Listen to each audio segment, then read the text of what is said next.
how to make armor villager in Minecraft. So first we will need the armor job block to give to the unemployed villager. So first to do that, just simply get a furnace and 3 cobblestones and 5 iron ingots. I'm just gonna fill the furnace with coal. Now get your cobblestone and just wait for this to finish. Now once it's done, it will turn into stone, and just put the stone back here on the furnace and wait for it to finish. Now once it's done, it will become a smooth stone. And the next thing that you can do, just simply get your crafting table, just place it on the side, open it up, and now get your smooth stone, put it here on the bottom, place your furnace here on the middle, and now all your iron ingots just around it. So the formation should be like this. Now you have your blast furnace.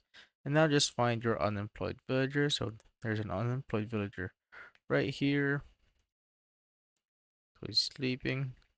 Just gonna set it to.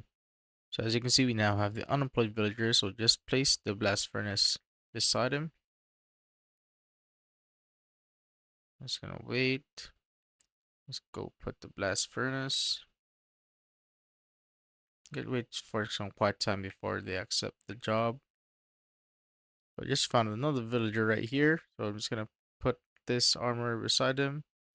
Now, as you can see, so this one was the unemployed, and now as you can see, he is now employed, or this he has basically the job block of the armor. And then we right click on him, he is now the armor, and then we could basically do trades now. That's how I basically make an armor villager in Minecraft.